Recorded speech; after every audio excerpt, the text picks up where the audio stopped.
How are you? I'm good, thank you. How are Okay. you? I'm good. It's such a honor speaking with The you. honor is mine. You've had the most amazing career. How was it to break in through the system back in the 80s? Well, I went to film school, NYU Graduate Film School. Ang Lee, the great Ang Lee, and I were classmates, the same class. After graduating, it took me 4 years to do my first film. I was struggling. My first feature is a film called She's Gotta Have It. I was able to raise $175,000 to make the film, and it was a blessing. We went on to make $8.5 million. So that put me on my path, and now I'm in my fourth decade as a filmmaker. What do you remember from shoots from Malcolm X, and is it a significant project for you?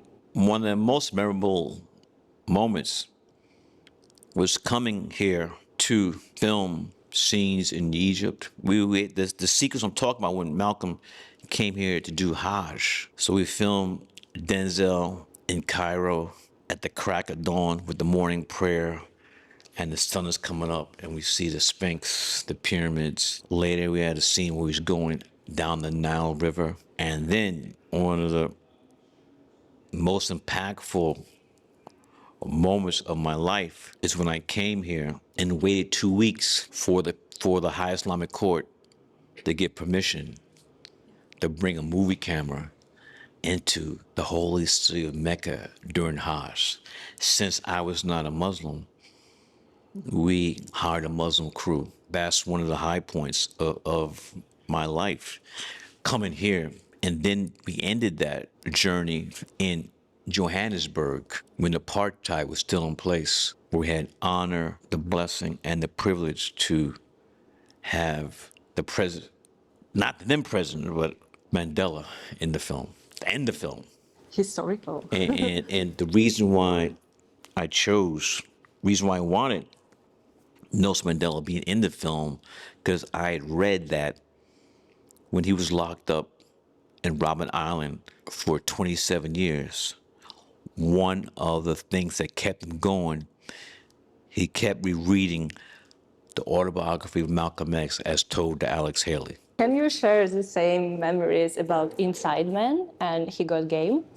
My new film, Highest to Lowest, which is a reinterpretation of Kira Kurosawa's film High and Low, is a fifth film with a dynamic duo, D and Lee, Denzel Washington, order, Mo Better Blues, Malcolm X, He Got Game, Inside Man, and a new film, Highest to Lowest.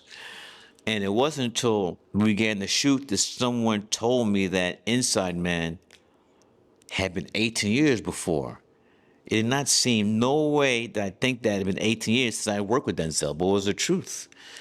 And that just shows you how close we are and how it did not seem like that separation was that long. What makes Denzel Washington one of the world's greatest actors? His gift from God, his gift from Allah, his humanity, his versatility, his humor. People don't know, but Denzel, he's very, very funny.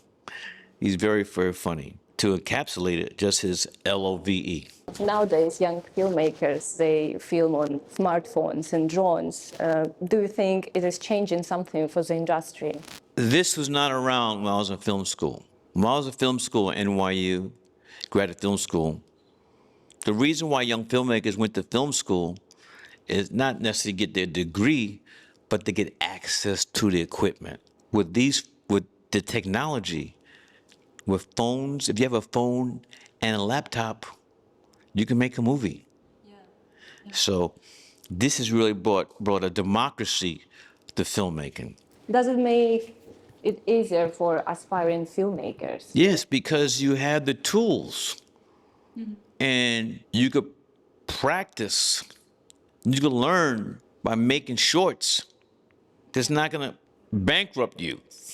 Do you think there are more steps should be done to make access for filmmakers from diverse communities? Is there? Unfortunately, when you're talking about feature films, whether it be narratives or documentary, you need money. So that's always the problem. You can have a great idea, a great script, got your crew, got your actors, but You might be lacking the finances to make that film. So what can we do to make it easier for diverse communities? The people, the companies, the foundations, the countries give young filmmakers all over the world the money to tell their stories. That's simple. We know what it is. It's just that we need those institutions, countries with the money to finance the future of cinema. What does it mean for you to be here at the Red Sea Film Festival? Well, this is my third time in Jeddah in Saudi Arabia, and every time I've come, it's been magnificent. First time here as in the jury, the president of the jury, and so I got to see 16 films from this region and other parts of the country. So it's just been an amazing experience, and I shall return. How did you decide to approach your role as a juror? Number one, I wanted to tell my fellow jurors that I'm not coming in as a boss. I don't have any more votes than anybody else, and that we should discuss our views about the film, and everybody should respect other people's views, and we'll vote and come to conclusions. But here's the thing, though: we saw 16 films, there are only 8 awards that we could give out. That wasn't our decision. That was told to us when we got here. So I just hope that the filmmakers of the films not win award don't think that they are losers.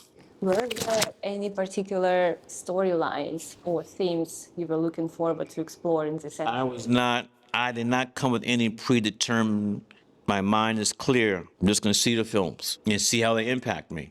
What do you think makes stories worth telling? You have to engage your audience. No matter who the audience is, you have to engage them. If not engaged, then you're not getting across what the story you want to tell. Thank you so much. All right. Thank you. Thank you.